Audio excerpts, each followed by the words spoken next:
launch FanStream Sports. 3, 2, 1. Let's start. Hello, sports fans. Welcome to FanStream Sports. Nothing but pure sports. This is the JP Show. JP, it's so good to hear you back on the air. Stand by. Now, here's JP. All right, good morning and welcome to another edition of the JP Peterson Show, live from our Orlando studio, and Nick Geddes back in our St. Petersburg studio. Lots to get to today on the big show. We've got unfortunate Rays news. I'm sure we'll revisit our debate that we had yesterday. That was so spirited and lit up Twitter. Excuse me, I have an unruly dog to deal with. Hey, shut up. That's how we do that. Works every time. And we got some Bucks talk to get to. We're going to hear a little bit more from Mike Evans and Carlton Davis today, so we'll get into that as they inch closer and closer. We have football tonight. We got the NFL Hall of Fame game tonight. Holy shit. I get to watch Zach Wilson versus who? You may not even see Zach Wilson, obviously. Yeah. Literally, we might get a series of Zach Wilson. Who knows? Like a high school game. But whatever, we got football, right? So good morning to you, Nick Geddes from On3 Sports. How are you doing? I'm hot and cold today. I'm the worst part is what you alluded to with the Rays, which we'll get to in a second. Ugh. The good part is we're celebrating today. Is one of the greatest birthdays in the history of mankind is today. On this day in 1977, and you know who it is, the greatest of all time. Yes, the GOAT. The man. GOAT. The man. Lionel Messi. No, we'll get to him maybe later too. Yes. No. Absolutely. Thomas Edward Patrick Brady Jr., thank you for the Super Bowl. Thank you for living on this earth. 46 years old today, and a new owner of Birmingham City, might I add. Quite a way to celebrate his birthday by increasing your net worth just a little bit. So there you go. There's my shout out there for the day for Mr. Tom. Oh, so great. I hope he has a wonderful birthday, and I'm sure he'll show up on Instagram in his underwear soon. So that'll be great. All right, other big news. Florida State last night, the Board of Trustees meeting, and Drew Weatherford, a man who lives here locally and from Pasco County, had the quote of the day, obviously, is like, it's not a matter of if, it's how and when the FSU Seminoles leave the ACC. It has become an untenable situation with FSU and the ACC. It's gotten to a point now where the revenue splits are just ridiculous. And, you know, I did a little digging and read this article. I alluded to it yesterday on how the ACC defrauded Florida State and most of its members with this ridiculous grant and rights deal that they gave the ESPN. How, I don't know what kind of kickback John Swofford got on this. Can you imagine as a business person making a deal? And listen, the schools have to, well, you know, if you're being defrauded, you believe your own commissioner and his underlings when they come to you and they give you revenue projections. And how would you do a deal through 2036 in any business and not even account for inflation, which they didn't in this deal? And even, you know, so when I first read the deal with the ACC network, I'm like, how in the hell can you do your grant and rights till 2036? 2036. Nobody has any idea where the numbers are going to go by that point or what's going to go on in the media landscape. It's just, it was ridiculous. And the numbers that were put forth by John Swofford in these meetings to get the deal done were completely fraudulent. So if the ACC and Florida State were to go to legal remedies, I think FSU absolutely has a case, and anybody who wants to leave the ACC would have a case if they wanted to really go to the mat and do the legal way. And the ACC has to realize this. They have to realize that they have a case, and they have to understand that, you know, unless they give Florida State a disproportionate amount of the revenue in the pot, they're leaving. And it kind of sucks for the ACC. I get it. It probably sounds selfish in some ways, but for Florida State and Clemson, frankly, and probably Miami as well, it is an existential crisis. It is. You cannot survive going up against the big boys when you have $30 million deficit as it stands now, and then within 5 years, that could be 40. And within 8 years, it could be 50 to 60 million. That's just untenable. You're not playing on the same playing field. And we're talking about money that's going to be going to NIL, paying players. It would be like FSU trying to compete with Florida when they have a $200 million salary cap and FSU has 150. That's not okay. And so FSU knows they have to make a move. They have to make a deal. My sense is it's more towards the Big Ten, although reports are that the Big Ten are looking at Washington and Oregon adding those two teams. So I think it's very much up for grabs, and I think we're going to see some movement here in the next few months. Yeah, and also too, to the point of the legal ramifications of how they can get out of this deal. I'm going to just go on the record and say I don't think this public university would have this whole type of thing where they had 2,000 people that were watching this live stream yesterday having to sit through stuff about aviation and airplanes to get to the good stuff. I don't think they would do all this knowing the public is watching. And, you hear the verbiage that McCullough said, and you hear the verbiage that Weatherford said, and some of the others. They seem pretty hell-bent on the fact that, like Weatherford said, this is happening. So I think that tells me they've already figured out a way to get out of this deal from the legal standpoint, as we've tried to kind of speculate of how that's going to work. I think they've already figured that out. I don't think they would have gone on record like this in a public forum if they didn't have that out there. Yeah, we told you this a couple of months ago. There are actually attorneys here in Tampa that have been working on this and looking at the grant-in rights and looking for ways to break out of this ridiculous agreement. And I was told that it's not easy, but they saw loopholes. And I think this is what they've come up with is when you go back to the original agreement and how it was made, those projections that John Swofford and his team offered up to the universities were grossly inaccurate.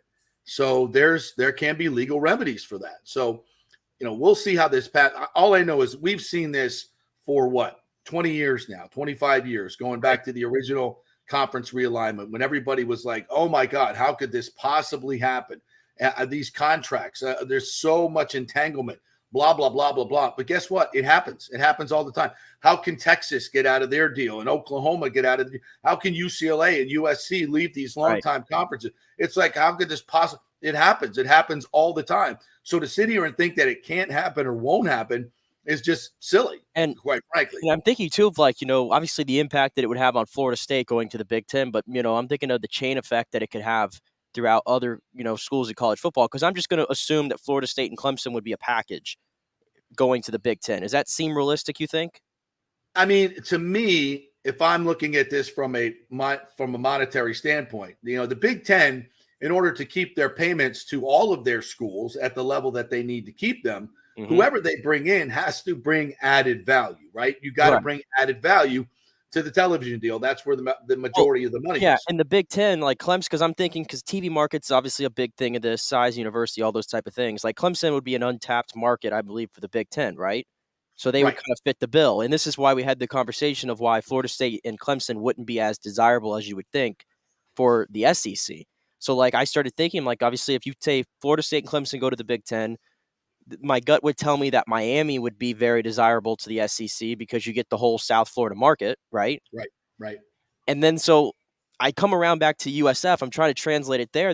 I think this is good for them in the long run because instead of having to fight for a couple spots in the Pac-12 among 12 teams, if both of these conferences both kind of lose their powers and they're starting to add a little bit, this would then create the chain effect, at least I'm thinking, that helps USF, and it creates another avenue for them. And this one probably makes more sense than the Pac-12, if we're being completely honest as well. Absolutely. You connected the dots perfectly. We've been talking about this for a couple of days now. Yes, FSU moves to the Big Ten because this gives the Big Ten the Southeast market, which they don't have. And their contract is with who? Fox. Fox, a national network that has been mostly started as a West Coast with the Pac-12, added the Big Ten, and now this would make them a national super conference. They would have everything. And if they were to add Washington and Oregon, then now you have the Pacific Northwest, you have California, you have Southern Clemson, you have the Midwest and part of the Northeast, and now FSU and Clemson add the Southeast. Right. So and add, Clemson doesn't really bring a large television market per se. South Carolina, you got Columbia, you've got Greenville, those areas, not a huge, but they have a national brand. Clemson is a national brand when it comes to football. Florida brings the entire Florida market, all the cable systems here. Florida State is in the top 10 in terms of national branding. So all those eyeballs and all those rating numbers, this adds to the package, and Fox would gladly say, oh, yes, we'll give you more money because we're going to capture more. Because let's be honest, college football is it's a regional but national game. And it's like the NFL. You get, you have regions and markets where you're going to get, big numbers every game. You're going to get 30s and 40s in each market. And if you have a national league, you add up all those markets, you've captured them all. That's the television deal. And now Fox would have their television package, I would say, would now rival anything you would see, that the SEC and ESPN is offering. So yeah. And I think it's a home run for the Big Ten. It fits. And then, yes, USF would then move into the ACC because they wouldn't have – the ACC have no Florida teams if Miami and Florida State leaves, obviously, and they can capture the 11th largest television market, even though USF really doesn't dominate, huge viewership when they play football. But you would hope with the new stadium coming on board, there would be an opportunity for USF to become a bigger national brand. They have the enrollment. They have the academic status now with the AAU status as far as the academics go. So, yeah, that now becomes a very good fit for the ACC to fill that hole. So the dominoes fall. And this is why Michael Kelly would talk to us on Friday. And he talked about, keeping your resume updated and building all this infrastructure, the on-campus stadium. Now you become a big player. Now you become a very attractive target to a conference like the ACC, and they move into the Power Five. So, yes, and when all these dominoes fall, it could be great for USF.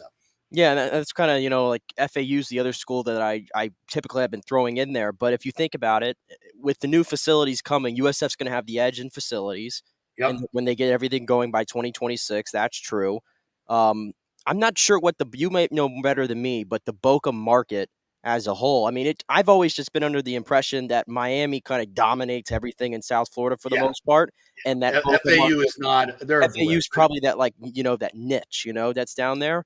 And in some respects, maybe you could say USF's the same in Tampa, but, it's the 11th largest, media market, obviously. So I still think USF holds the edge over an FAU. The ceiling for FAU is very low. Yeah. It's very low. University of Miami, with all their legacy, can barely put 25,000 people in Hard Rock Stadium. You think FAU is ever drawing, 30, 40, 50, 60, 70,000 consistently? No, never going to happen. Their ceiling is very low. USF's ceiling is very high. I mean, we've seen them pack Raymond James Stadium for their top 10, college football games. We've seen that. That's been done. To say it can't be done is ridiculous because it's happened. So their ceiling is much, much higher than FAU. And that's, if you're looking at expansion, that's what you're looking at. You're not looking at 1-11. Okay. Right. That's absolutely probably about 7th on the list of expansion. You're looking at all these other factors that we just named and what the ceiling can be. So those are the factors. So people go, oh, but USF sucks at football. Why would anybody want them in their conference? It's not about that. It's not where you are in a moment in time in your football program. It's about what can you do the next 20, 30, 40, 50 years. It's much bigger. Yeah, it's like the growth possibilities and things like that too. Right, exactly. No, I was just curious too, because we were talking about the Big Ten. And so if they land Florida State and Clemson, let's just say that happens. They've already gotten USC and UCLA in there. And then the two other schools you mentioned were Oregon and Washington. Yes. That potentially, which I think the Big 12 is like, it seems like almost the Big 12 and the Big 10. Maybe they're like in sort of a competition to see if they can land one of those two, or maybe they go together. I don't know. But if the Big 10 lands those two on top of Florida State and Clemson, you've added 6 major schools to your conference, right? Where the SEC would have added Oklahoma and Texas, and they were already loaded. But I'm just wondering, like in that arms race, does the Big 10 become the conference if they get those 6 schools in there? When you start looking at television markets and the size of the markets and the size and scope, even with adding Oklahoma and Texas, the SEC is still a very regional conference. Yeah, they barely it's Southeastern dominated. Right. The Big Ten now, by adding the West Coast, the Pacific Northwest, and the Southeast, is now a truly national conference from a standpoint. And and I know Florida State's like, oh, why? Every week I want to see Ole Miss and I want to see Auburn and I want to see Alabama. And I said, I get that. You know what? I want to go to Wisconsin. I want to take a trip to Wisconsin. Madison Nobody is crazy. has ever said that before. I want to go take a trip to Wisconsin. Yes. I mean, have you seen what football games are like in Madison? Have you seen what they're like in Michigan? I've been to the Big House. You know what they're like in the SEC too. I know that. Yeah, they're big. I get it, but and here's the other thing. You know what? I don't want Penn State's desirable. You should have let off with Penn State or something. I could understand. No, I was trying to broaden their mind a little bit. I didn't want to go with the okay, Michigan, Ohio State. Duh, that's a given. But start thinking about Madison. Madison is one of the coolest places to go watch a football game. I mean, everybody says if you haven't been to what do they call that? They call that the bounce house or whatever they call it up there in Madison. It's unbelievable, the atmosphere in that place. And then you throw in Ohio State and Michigan, and I think it broadens FSU's brand too, just like the ACC did.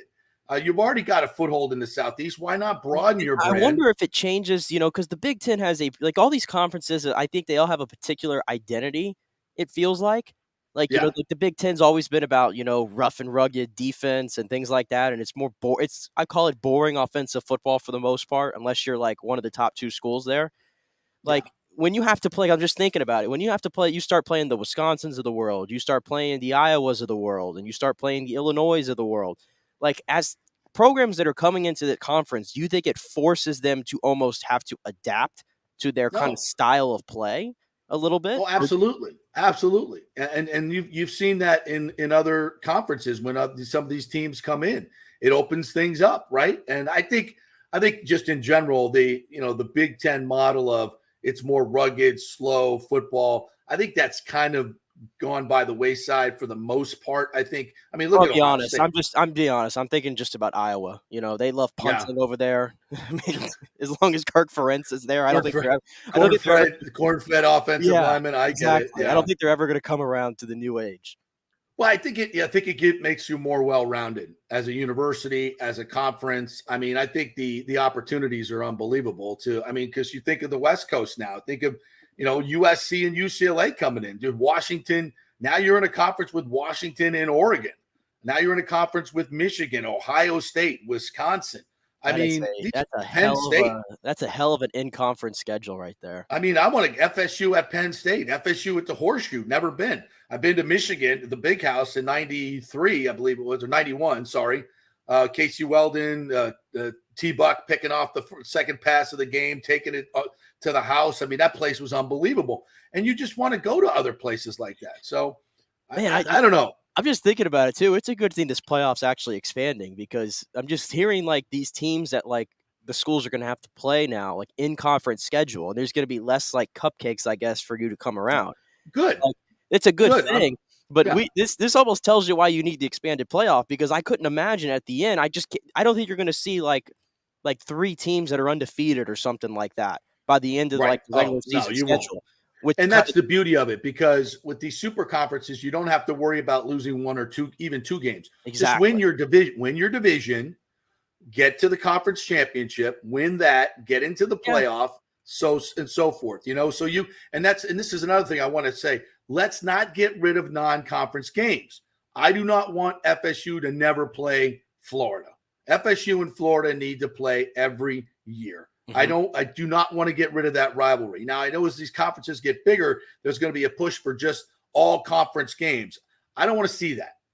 You could cut it down to maybe two, maybe one, so you can have a chief rival game with Florida. And those don't count in your division. So, they don't count in your division record, which will be the main determining factor on whether you move to the conference. So it's not like, why should we're in the Big Ten now? Why do we need to play Florida every year and have this tough out of conference game? Does that bother you though? Because from a history standpoint, because I feel like it's almost going to be very unlikely if they don't end up in the same conference that you're going to see Florida State play Florida and Miami going forward every single year. That seems like the odds of getting both of those on an out of conference. And do you want both of those on an out of conference schedule? Yes.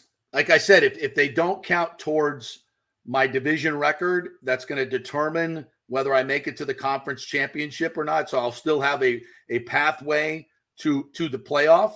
then yes, because in the end, this is entertainment. I want as many games. I don't want to see FSU playing Southern Miss anymore, right? I don't want to. It's a waste of time. It's a waste of time.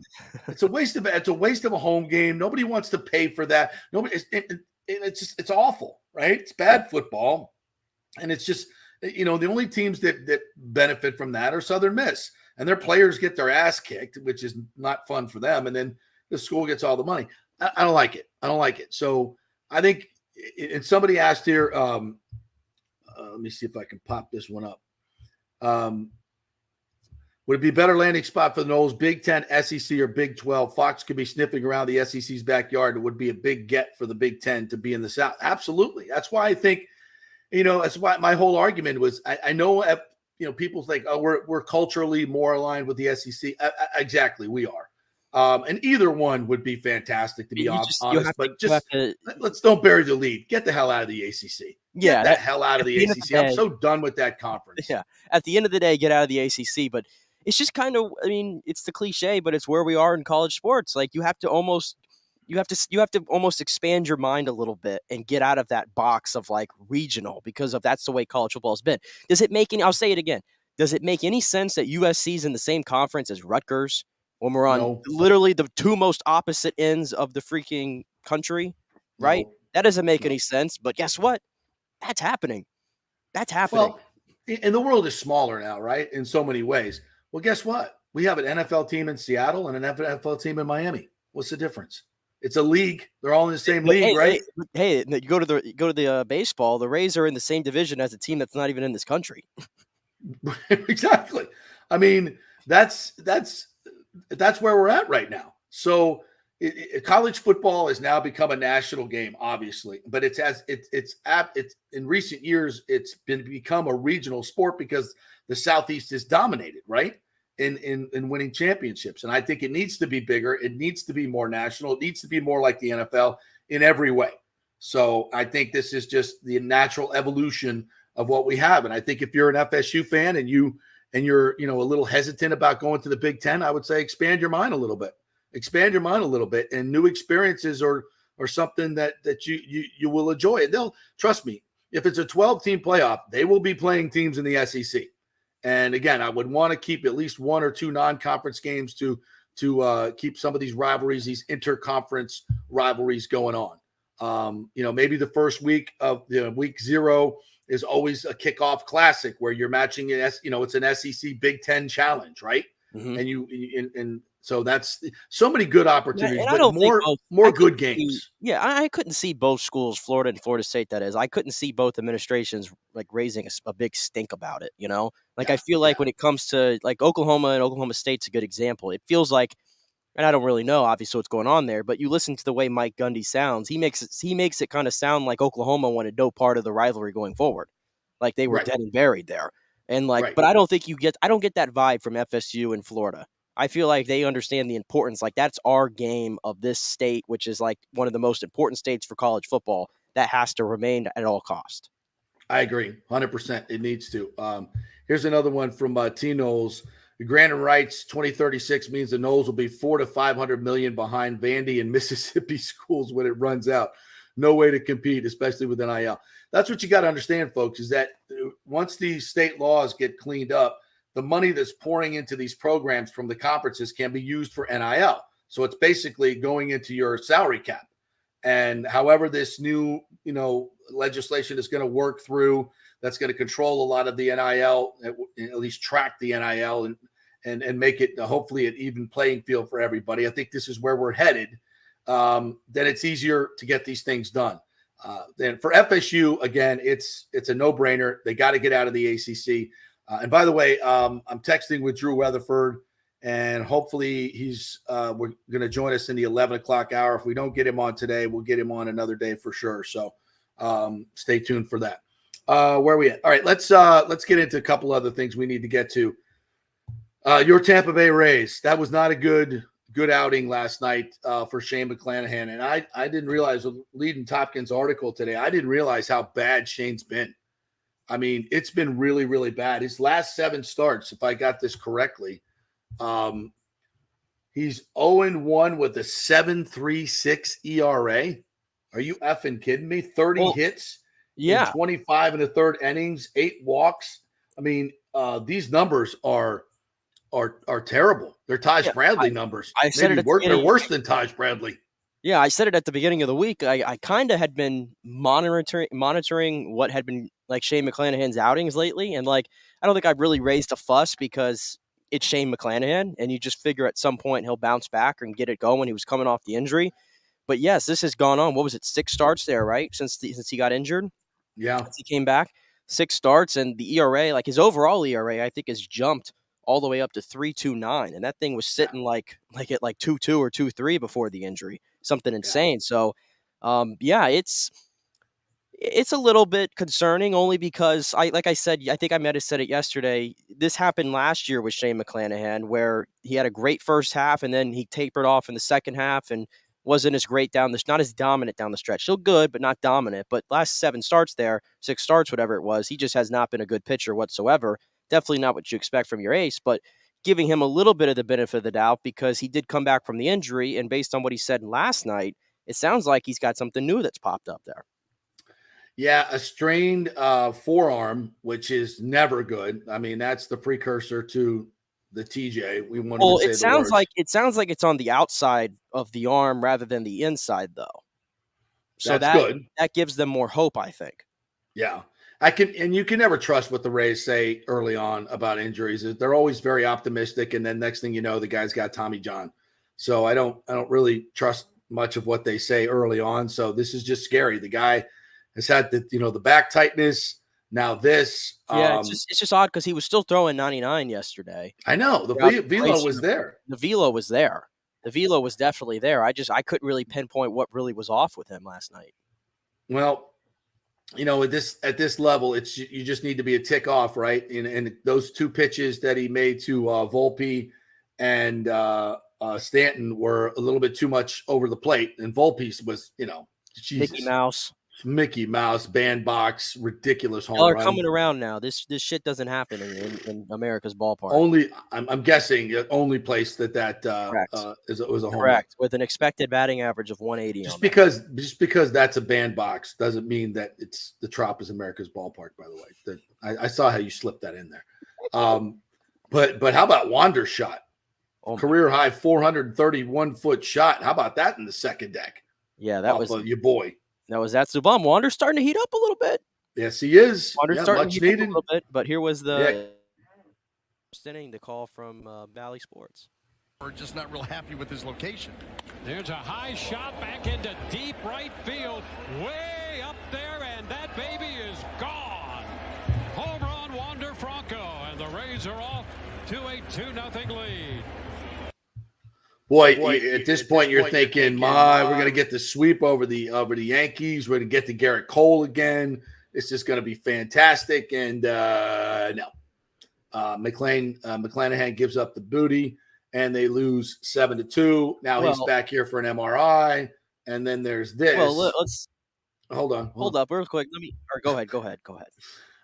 Bucks Basement says, I'm so disappointed that the Rays didn't do squat for bats. I'm not looking forward to another game where we're no hit for 15 innings in the playoffs. This team is going nowhere. Bucks Basement, you're exactly right. Christopher Cole, Rays are struggling. You got that right. It's not going to be good. It's not going to be good. Y'all's negativity, man. They had the most wins in the American League. This team's going nowhere. Are you kidding me right now? Who says that? Who said team's going nowhere? They have 66 wins. Yeah, and Baltimore Orioles are in first place. They're a game and a half. Mm-hmm. Come on. They're going to I'm telling you, that pitching staff is going to flame out at some point. I'm banking on it. But before I come back to this real quick, I was going to tell you the real problem with what I saw last night and the reason why the Rays lost the game. What's that? They can't hit elite pitching? Yes, you're correct. They can't hit elite pitching. They have beat up on Garrett Cole for majority of his time as a Yankee. Thank you very much. Not last night. He's on a heater right now. Sometimes it's Garrett Cole. Sometimes it happens, okay? A lot of people can't hit. A lot of people, nobody's hitting Garrett Cole right now. No, he's got the spider tack back. Yeah, he's got the spider tack. Him and Domingo are cooking it up there in the dugout. Anyway, I'll get to him later too. You messed my train of thought up here. Anyway, it was Bendix's fault because they put him in the studio between Dwayne and Brian. Did you see this? And he No, could have I just didn't. stayed for the half inning where, the Rays went 3 up, 3 down, and that was it. That's all the time we had for Peter. But he came back from the bottom half of the inning, and that's the inning where the Rays gave up 5 runs. And I'm watching it, and I'm like, can we please get this guy out of the booth? He has brought bad luck over here to this team being in that booth. And he was going on and on and on about certain topics, and he's not that interesting to listen to. And the Rays are giving up 5 runs, and McClanahan's not pitching well, and Stanton's hitting bombs. It was a chaotic inning. I had the sound down because I was doing some other work, so I didn't hear Bendix. First of all, I thought somebody was dropping off food, like an errand boy was bringing food into the booth or something. I'm like, he looks like he's seven years old. But then I'm like, what's he talking about? Like, I don't even want to hear it. What was the excuse he gave for not spending big money on a bet? There were no deals out there that we liked. It was we would have had to give up our future. Blah, blah, blah, blah, blah, blah. What did he say? I actually can bring up the part where he talked about the trade deadline if you'd like. Yeah. I can't wait to hear these excuses. What'd you say? Say that again. Can't wait to hear these excuses. Yeah, let me get to it here so you can hear the. I wasn't gonna play it today, but because I brought Bendix up, I'm like, well, we might as well play it. So yeah, let me get to it here. At the edge of my seat, I can't wait to hear him say Stu didn't want to spend any money. I probably didn't say that. I mean, are you kicking the tires on everybody? Do you have a list that you're going after hard? How does that work? For the most part, you want to be at least aware of everybody who you think has a chance to either be traded or help our team, if not both. And there's so many moving parts. There's so many different things that are going on at once. You need to be aware of the price. You need to be aware of a lot of different things. But you're having conversations with, 20 plus other teams at the same time. And I mean, on the phone all the time, as you would imagine? On the phone all the time. We kind of divide and conquer. Eric Neander, our president of baseball ops, does a lot of the phone calls to his counterpart. I'll do phone calls to my counterpart. We've got people, executing back channel conversations, trying to learn as much information as we possibly can. How difficult is it? You don't want to be over the top with those conversations. You want to maybe be a little coy, but somewhere. Oh, there's a shot into right field. On the track, Lowe's going to make the catch out there for the second out. Somewhere in those conversations, I guess you can't be over the top, but you have to strike that middle ground, I guess, in those conversations. If there's someone who you're really, really interested in. The closer we get to the deadline, the more direct those conversations tend to be. But you're absolutely right. There's a negotiating, a strategy aspect, and just an aspect of trying to execute a good deal, even if it might mean missing out on the very best pie in the sky deal. Because at the end of the day, we're just trying to make a deal that helps our team and the other team so that they're going to keep trading with us, right? If we get a player that we like, that performs well for us, and the other team does the same thing, everybody's happy. Yep. We're thrilled. We want Aaron Savali to be the best pitcher he possibly can. The player we traded away, Kyle Manzardo, first base prospect, we think he's going to be really good. We hope he is really good, as long as Aaron Savali is good for us as well. There's your. I mean, he's a nice young man. He really is. But that voice, I mean. Let's be nice. Let's be nice. He's just so look. I feel sorry for Peter Bendix, and I feel sorry for Eric Neander. I mean, they are walking through their jobs with triple handcuffs, and they're not even probably the furry kind. I mean, it's got to be terrible. I'm having to try to deal and make deals when you're not allowed to add any significant salary. I mean, everybody else is out there adding salary, doing things, and people think the Rays added salary yesterday. Some yahoo on here is like, "Oh, we added salary $866,000." You call that adding salary? Are you effing kidding me? Hold up. I believe there was specifics to the deals that I didn't really discuss because they just kind of were what they were. Those little minor deals they made for the 2 pitchers from Chicago. Like, I believe they took on, I think his name's Sampson's contract or something like that in order to get the other pitcher who they really wanted. I think that was part of it. Yeah. The Astros are spending $92 million on Justin Verlander. I'm not saying Bad that's business. a good thing. Bad It's business. not saying that's Actually, great business. you want to But actually you're gonna sit here and come at me with $866,000 up. and some minor league pitcher's salary that we picked up. Are you Hold effing up. kidding me? Hold up. It's actually awful business by the Astros because they didn't want to pay him that in the offseason. Instead, they decided to get him at the trade deadline and decided to trade both of their top prospects. Actually, awful business. Yeah, I guess. Yeah. And how many World Series have they won recently? 2. How many we've won? None. Okay, so yeah, I mean, it's just it is what it is.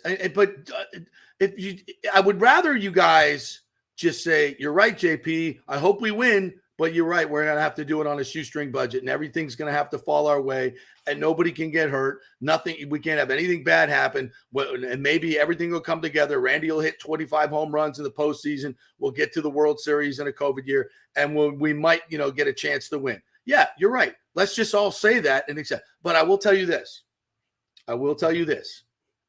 Do not be surprised. Do not be surprised. And this is the headline of the segment. If the sale of the Rays happens sooner than later. That's all I'm going to say. Do not be surprised if Stu Sternberg is not the owner of this baseball team next year. That'll solve all of our problems. Why would he sell? Because people are offering him a lot of money to sell. And if you haven't noticed, owners of sports teams in this economy are selling teams. For the first time in a while, teams are being sold around sports landscape. Just saying, do not be shocked. You've heard about the Dan Doyle deal. That's already been out there. Okay. There are credible negotiations that have been happening, as we have been previously reported. Haven't heard a lot about it recently. I'm just saying, don't be surprised. Yeah, he'll sell after the Rays win the World Series this year, and there you go. That's a good one. All right, we'll take a break, and we'll come back on the other side. And Sal Paolantonio is going to join us from ESPN. So stay with us. Quick break.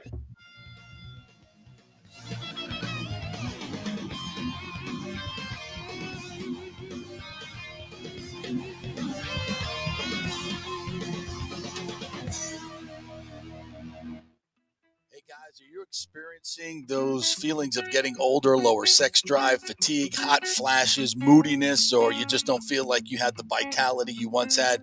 It's a chronic problem here in the United States. You're not just getting old, it's likely low testosterone. Studies over the last 20 years show a shocking decline in younger males aged 16 to 39. Older men have seen a sharp decline as well, so do something about it. Go see my friend Christopher Lugo at Bay Area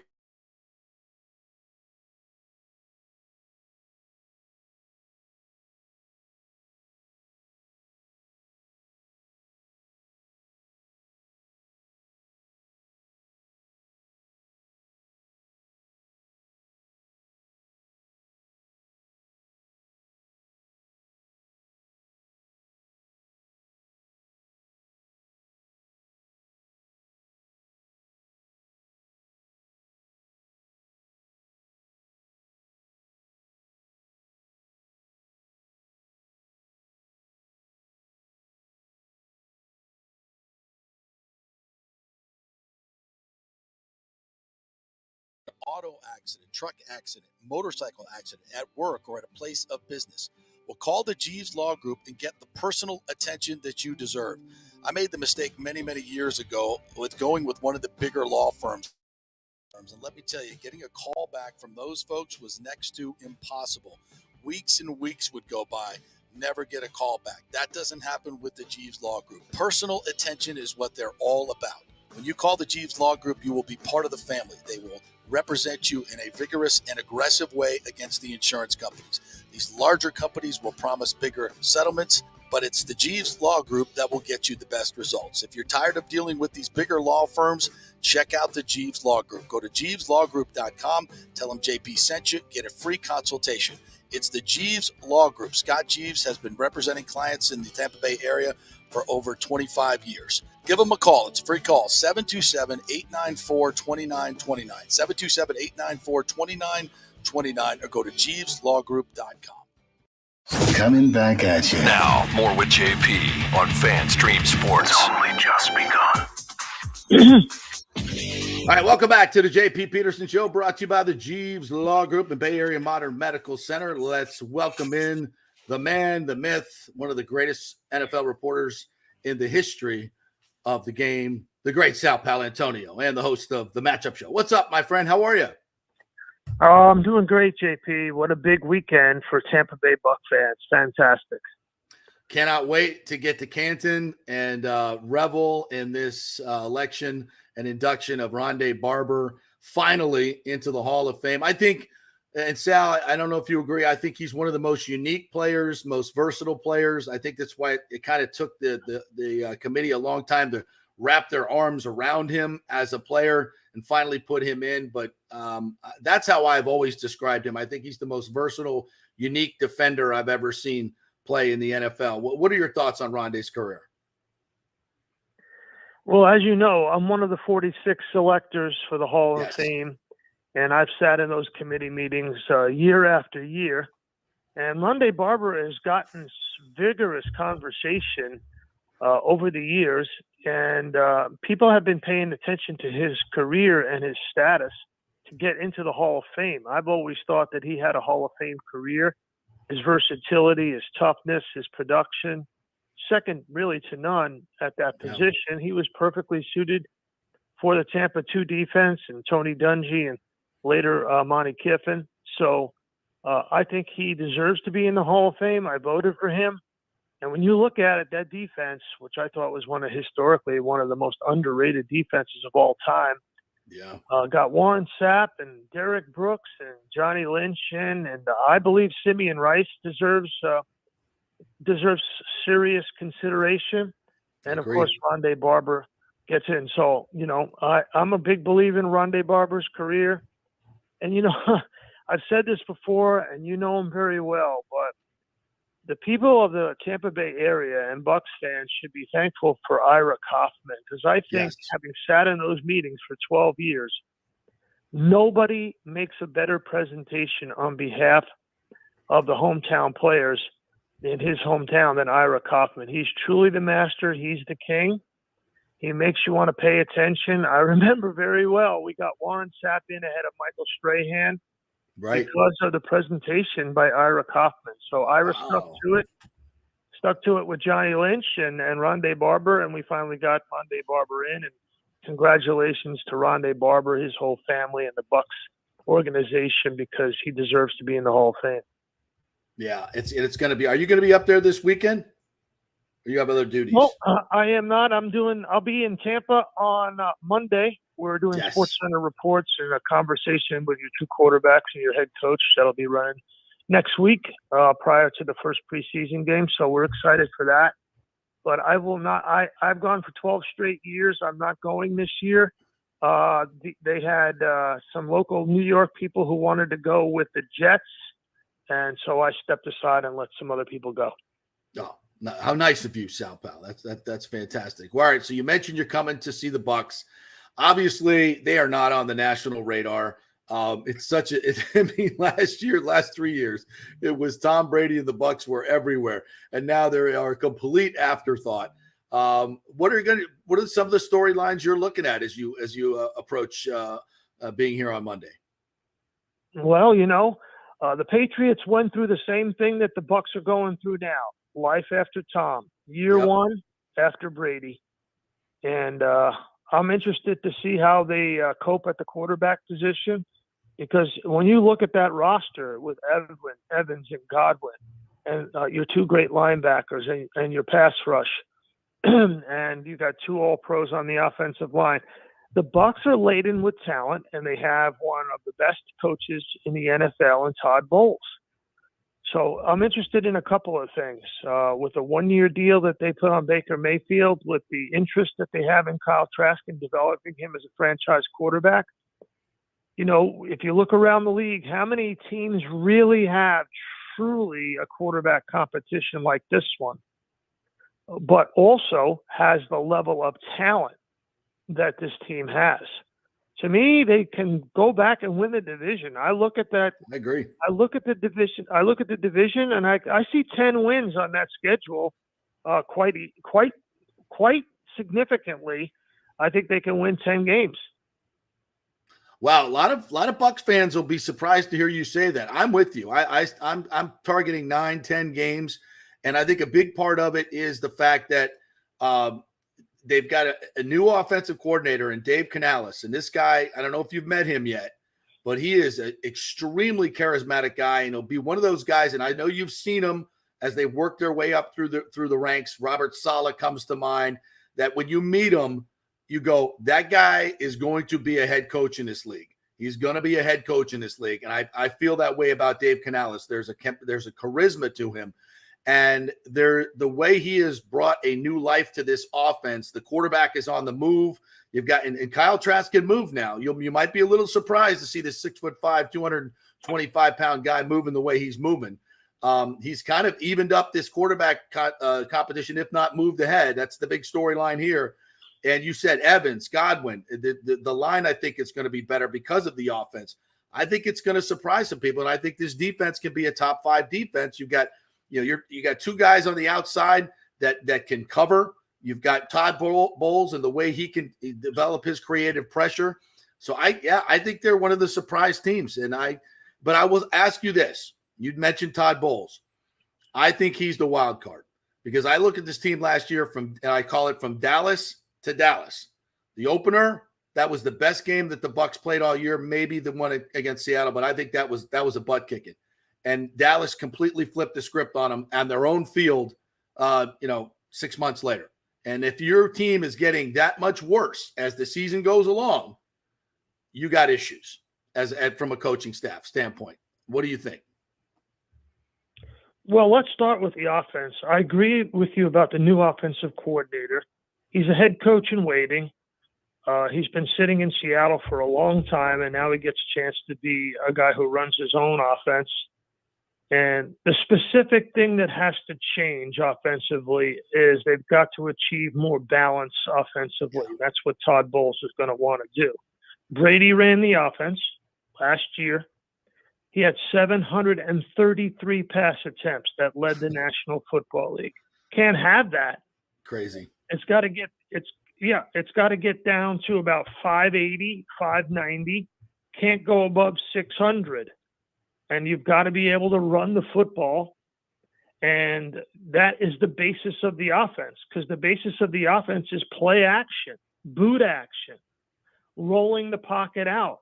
We've seen it over and over again in Baker Mayfield's career, how he likes to move the launch platform around behind the line of scrimmage and open up passing lanes. Trask won't have to do that because he's a lot bigger. I have seen some of Trask on film, but I've never seen him in person. I'm anxious to see him. But the number one thing is reduce the number of passing attempts, have more balance on offense, and create opportunities for play action, boot action, and moving the line of scrimmage. Now, they had all that passing game last year. Yeah. Number 1 in the NFC in passing. Number 2 in the NFC in passing. In the NFL in passing. But they were number 25 in points scored. 18.4 points per game. It's nearly impossible, JP. Yeah. To have an NFL rank of number 2 in the passing game and number 25 in scoring. It's nearly impossible. And the reason is very simple. Their turnover differential was minus 2. They were ranked 20th in the league. And they just had too much imbalance on offense. Yeah. And so, listen, are they going to the Super Bowl? No, they're not. Are they capable of having life after Tom Brady? Yes, they are. definitely. And the way I look at it, they can beat Chicago at home. They can go to New Orleans before the bye. They can be 2-2. And then they got 2 home games, and they can be 4-2 before Buffalo comes. They have to go up to Buffalo. So this is a team, in my view. I look at this team and I think, all right, what are the choke points in this schedule? And they are obviously at Buffalo on October 26th and at Green Bay on December 17th. So those are the 2 places where they could really have problems and fall off. Yeah. But I think Baker Mayfield will start, but Kyle Trask is going to really compete for the starting position. I mean, to me, the team is pretty good for life after Brady because Trask has ability. He really does. I agree with you wholeheartedly, and he's showing it now. And I think it's going to be very, very these next 2 weeks, especially their time in New York and those, as you know now, these joint practices are more important than the actual games. They get a lot more done, and a lot more evaluation is done. So it's going to be critical to see where that goes, and it's going to be fun to watch. All right, before we leave the Bucs, one more question, Sal Pal, since you are a Hall of Fame voter, as we mentioned. Mike Evans, he's up for a contract. I think they'll get the deal done. Maybe not be the Davante Adams deal that his reps want, but it'll be close. And I think he deserves it. I think 10 years in, he's faster and better than he's ever been. And I believe that because of the way Tom Brady changed him, the way he works his body, all of that. He gives Brady a lot of credit for that. Do you think he's Hall of Fame worthy where he's at right now? How much more does he need to do to get that gold jacket, you think? Well, I mean, he's got a long way to go in order to get the gold jacket. I think he deserves definitely the big money contract. And the Bucs have always been smart. The organization, the ownership, the Glazers, they've always been smart in investing in the right players. And JP, the team's going nowhere without Mike Evans being happy and healthy. They're going nowhere. That's right. So they ought to realize that, what happened to Aaron Rodgers after Davante Adams left and went to Las Vegas.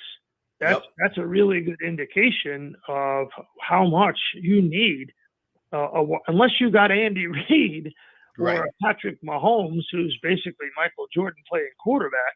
Right. A better example is Magic Johnson, the way he distributes the football and how quickly he gets the football out of his hands. Unless you've got Patrick Mahomes, you can't lose Tyreek Hill. You've got to pay the wide receivers now in the NFL. They're not going to pay the running backs. They got to pay, and we know they're going to pay the quarterbacks and the tackles. You got to pay the wide receivers just as much in order to make it go. All right, you've been to the Giants, Eagles, Jets, and Panthers. I think Bucs fans will be most interested in what's going on with the diminutive one, Bryce Young in Carolina. He's so small, talented, great leader.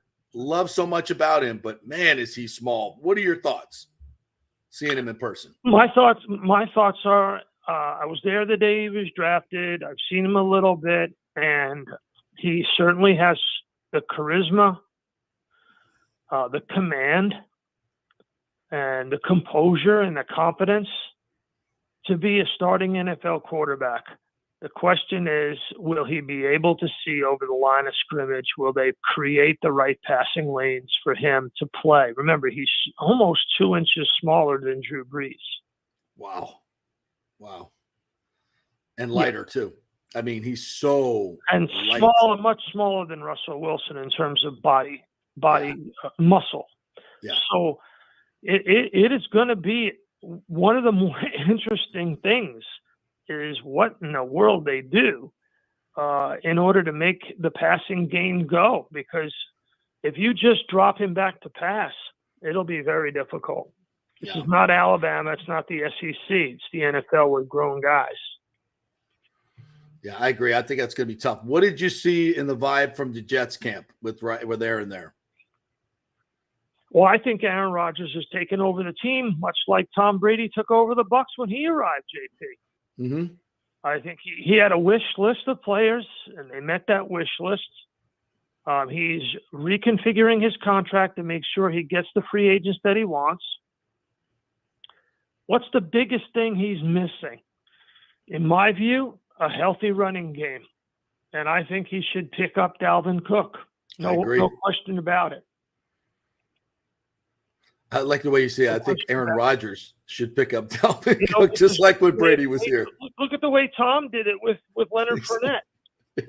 Absolutely. I'm actually shocked that he's still not there yet, but probably because Dalvin wants no part of the early part of training camp. He's probably already decided that's where he's going. And then you were with the Eagles as well. They're just absolutely loaded. I love what they did in the draft. They've gotten better. They're the best team of the NFC, right? It may not be close. I think they have the best quarterback in the NFC and the best roster in the NFC. They have a very, very difficult schedule. And the big unknown is their middle linebacker, Nakobe Dean.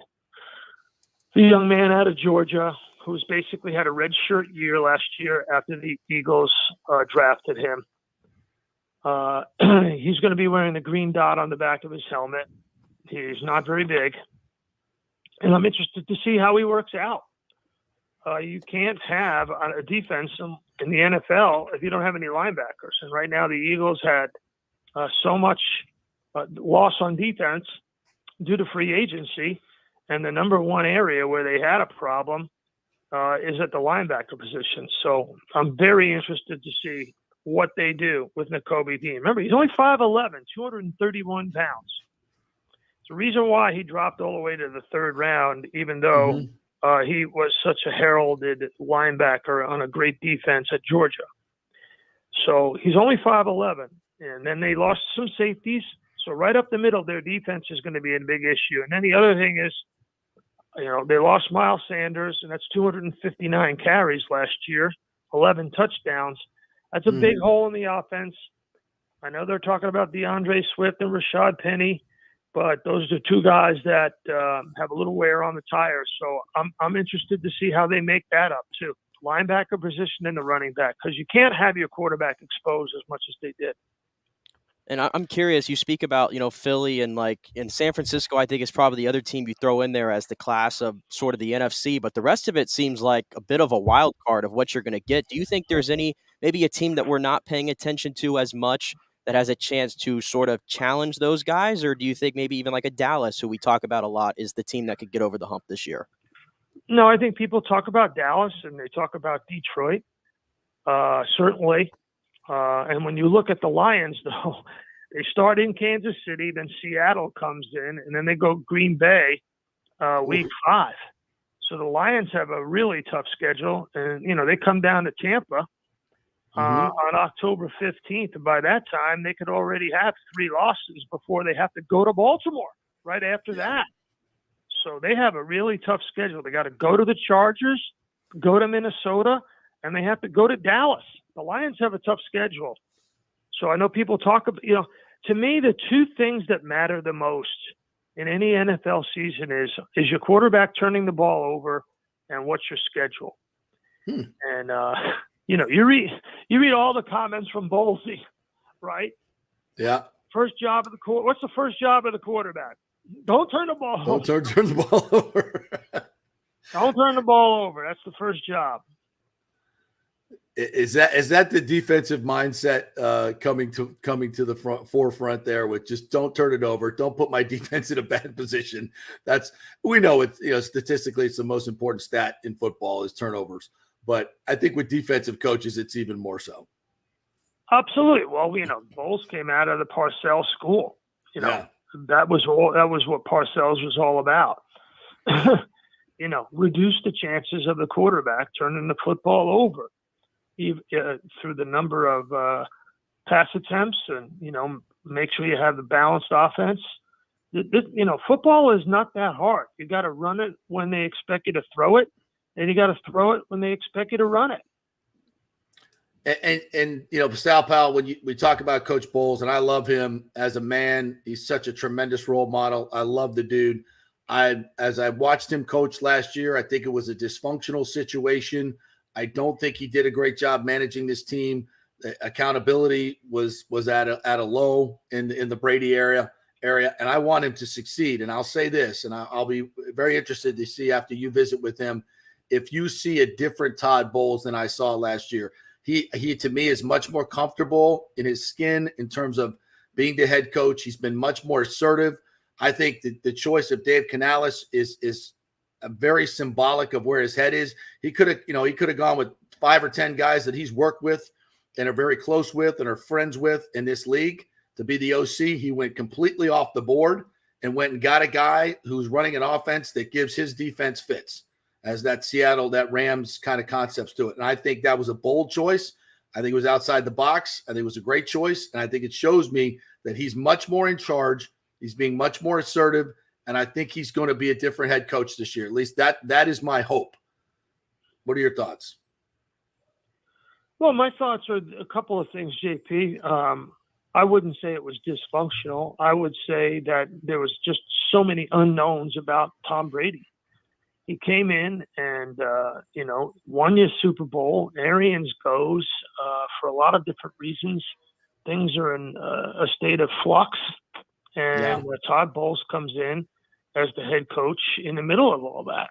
So, he was dealt a challenging situation, and I thought he handled it like he normally does, with a plum and with a gentleman nature to him. So now I don't think Canales is out of the side of the box. I think he wants to run a play action offense that has more balance so that his defense gave up 21 points a game last year.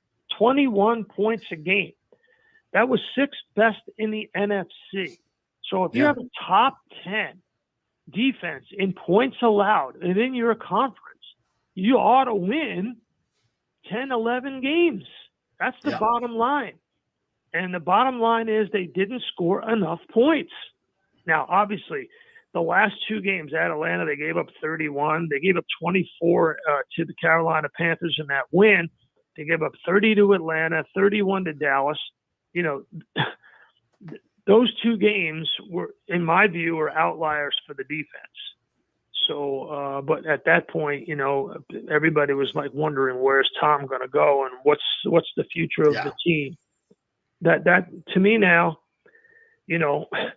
how they replace the quarterback position is key. That is the key for me.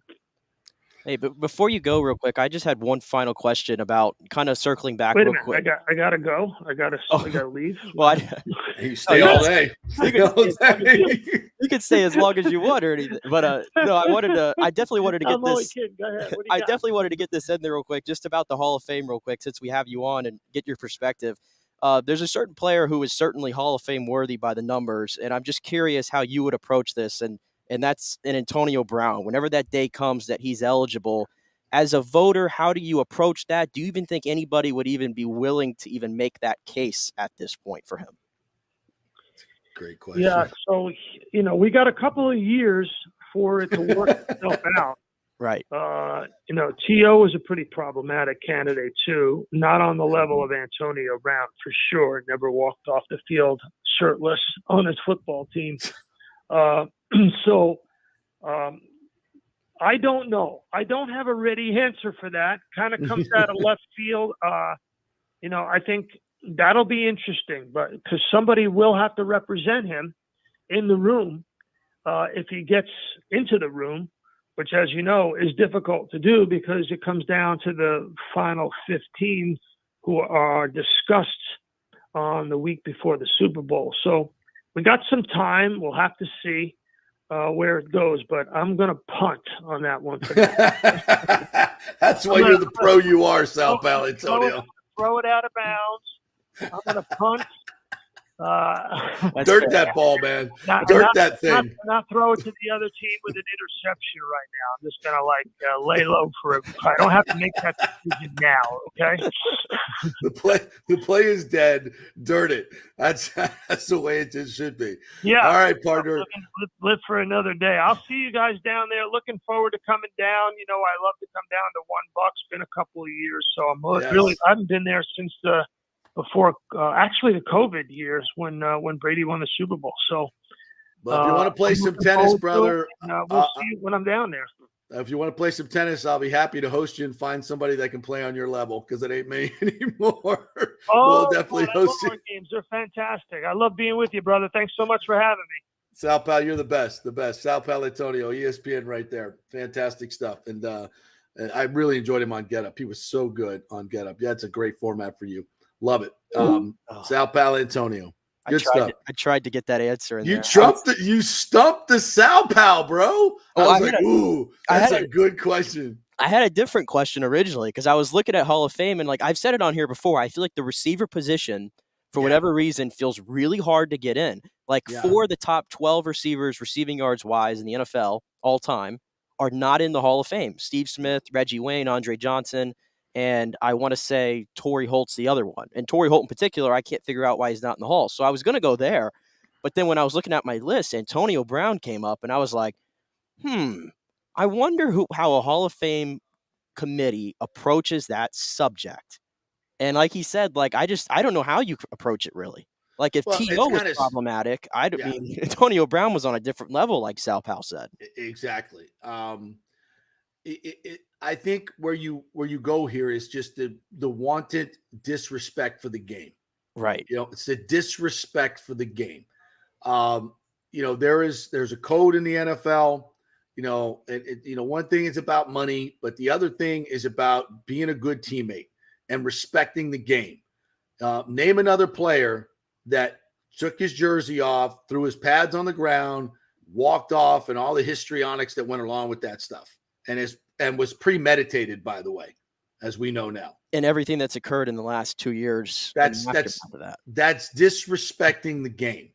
You can have antics. You can stand on the star, like T.O. did, but to some degree that's disrespecting the game a little bit. But what Antonio Brown did was way above it. And don't forget, in the place of the game, he did that to Tom Brady. The GOAT of the game, a guy that did everything for him and gave him every opportunity and vouched for him and did all of that for him. And to spit in his face, his teammates' face, and the game, frankly, the game of football, the NFL. I think for an NFL voter, you have grounds to which, attacking a general manager physically on a football field, as he did in Vegas. These are things that are disrespecting the game. And I think that will disqualify you from having a gold jacket. And I don't think it's a hard deal. I understand why Sal Pal punted. He's got a natural voice. He's much more measured than I am. And I'm just a local Yahoo loose cannon. But I think that's where eventually they will go. And that gives them grounds to say, it's just, you've disqualified yourself by the way you comported yourself. Showing a head coach in a private moment when you've been told not to on Facebook Live in a post-game celebration. And who and again, like Sal Pal said, who's going to be the one to even make that case? Not Ira. It would have to be somebody from it won't be Ira. It would have to be somebody from Pittsburgh, you'd imagine, but it seems like he burned every bridge in Pittsburgh by the way it ended. Yeah, absolutely he did. And there's nobody that's going to stand by him and stand up in that room for him. Nobody. And it won't, and as he says, it won't get to that, because of the way he disrespected the game. And I think that's more than within their realm to And I don't even think Antonio Brown really cares, to be honest. It doesn't strike me as somebody who's going to be like, going off about, man, why didn't you guys vote me in the Hall of Fame? I don't think he really cares. And by the time we get there, there'll be so much more dirt on his resume. Probably. It won't even be a choice, to be honest with you. So I think that's why I think it was his polite way of saying he ain't even going to make it in the room. Probably so. We got a lot of time left for him to do even more stupid things that he's already done. Well, we could put Mr. Evans in the Hall of Fame, who damn right did it the right way, never cheated the game or disrespected it. Damn right. And I threw that out there just because people are already talking about that here in Tampa Bay, and he's on the path. First of all, you got to get on the path. It's a very select few that are even get on the path. Yeah, because. And wide receivers are weird thing because the numbers just don't tell the story. And wide receivers can pad numbers. Yeah, because I just mentioned the number about guys in the top 12 of receiving yards who are not in the Hall of Fame, but like Steve Smith is like 7th or 8th on that list. did you ever think Steve Smith was elite at the position for his career? A really great player, yes. But he just played a long time. And that's why he did torch the Bucs. And then even in a Reggie Wayne, and I think this is where Torrey Holt kind of suffers too. They were seen as the second best receiver on their teams. That's right. It's unfair a little bit, but that's just kind of how it goes. Yeah, it's a great point. All right, let's take a break. Drew Weatherford's going to join us at 11:30. So that's a big deal. It's a big get here. We're the man who's on the board of trustees for Florida State University, the pride of Pasco County, will join us, former Florida State quarterback. He had the money quote from the meeting last night. It's not a matter of if, it's how and when the FSU leaves the ACC. He will join us at 11:30. Quick break. We're brought to you by the great folks at the Jeeves Law Group, JEEVESLawGroup.com.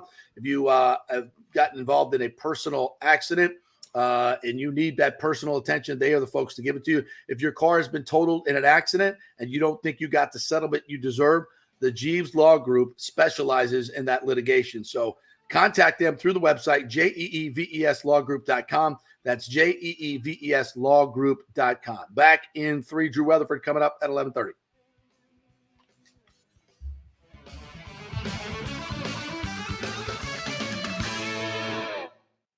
All right, this is for all you guys who don't want to go to the gym and do 5,000 crunches. At Bay Area Modern Medical Center, you can get on the new True Body machine where you can reduce fat and tone up your muscle. It's like doing 54,000 crunches in just 15 minutes. Define your body as you see fit. True Body offers personalized muscle stimulation that delivers the equivalent of those 54,000 crunches in just 15 minutes. Just get in touch with them at Bay Area Modern Medical Center, BAMMC.com. Chris Lugo and the team over there will set you up on True Body and get amazing results. Non-invasive with comfortable and little to no pain and zero downtime. You can isolate and target those areas that you want to improve and treat multiple areas simultaneously. It's an amazing machine, so check it out at Bay Area Modern Medical Center, BAMMC.com. Well, Fitz the mortgage guy did it again. A listener heard his ad, was going to another big bank, but called Scott Fitzgerald at American Mortgage Services of Tampa, and Fitz saved him $618 on his monthly payment. Are you kidding me? Folks, going up, they're going down, they're going all over the place. Scott will shop your loan and save you lender fees and get the best rates. Email him, scott@amstampa.com, or call 813-294-7595. That's Fitz the mortgage guy.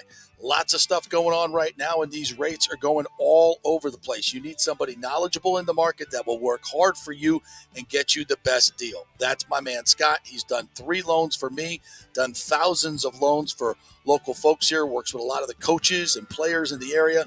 He's the guy. 813-294-7595, or go to scott@amstampa.com. Insurance coverage can be confusing and expensive. I mean, where do you start? Which companies can you count on to pay out fast and fair? Well, call the great folks at Italiano Insurance. It's a family-owned business. Jeff and Nat Italiano are carrying on the 60-year-plus tradition of giving amazing customer service and giving back to the community through their annual backpack drive for needy students and their support of the local pediatric cancer patients. But it's the customer service that sets them apart. They can shop all your insurance needs and save you big-time money. Don't hop on the internet and waste time looking at some bogus reviews. Talk to knowledgeable agents and not some voice-generated robot. These are confusing times for homeowners, and Italiano's team of experienced professionals can provide the right coverage for every situation: home, auto, business, life. It's Italiano for all the pieces of your life. Call 813-877-7799 or go to ItalianoInsurance.com. During COVID, over 1.7 million people were added to the Florida Medicaid rolls, but as of April 1st, 2023, most of these people may not be eligible for the Medicaid coverage and will lose their health plan. If you have been notified you are losing your coverage, don't freak out. It's very likely you can apply for a federal subsidy under the Affordable Care Act. Just call 877-652-0244.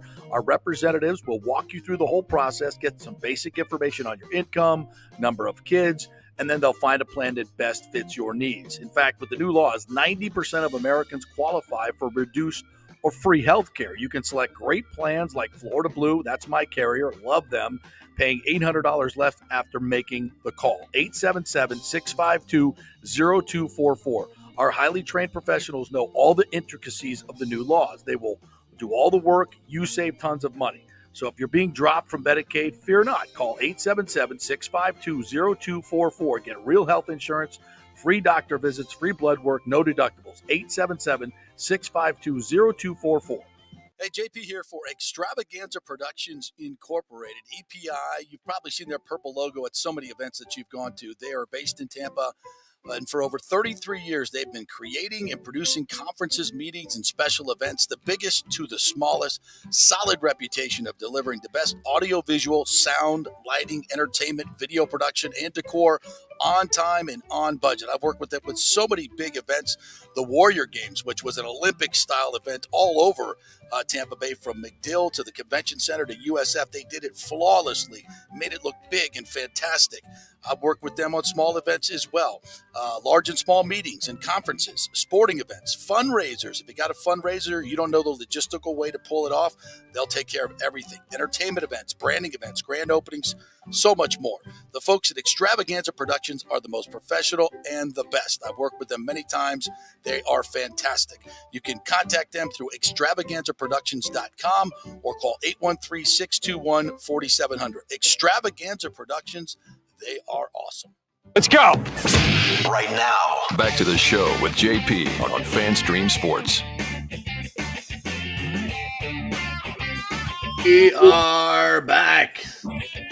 Thanks to our great sponsors, the folks at Italiano Insurance. If you have any questions about your home insurance right now, because 40% of Floridians are underinsured, and that has been a big problem for the folks down in Fort Myers after the big hurricane down there, because many of them need replacement homes, and they were underinsured, and they got 40% less than they would have gotten. That is a catastrophe for you financially. And that's just something you got to check on. You got to find out what your home value is, replacement cost, all those things. Italiano Insurance can do that for you. And it's probably not going to be a huge increase in your premium. You just got to get it done. Find out what the cost is. Give them a call, 813-877-7799. A human being will answer the phone. They give great customer service. They're a local company, does great things in the community. Charity helped me out a couple of weeks ago and got me my auto insurance, saved me $1,000 on my annual premium. That's real money, folks. So they do the work. You save the money and make sure you're properly insured. 813-877-7799. All right. It appears, I'm not sure, but Baker Mayfield has spoken to the media today. Yes, he just wrapped up speaking about a couple minutes ago, so we can go. Bucks have it up for us, so let's hear what Baker had to say after practice today, which, of note, I didn't see any tweets about throwing picks, so not saying he didn't or he did not, but I didn't see any tweets saying that he did. But here was Baker. Okay.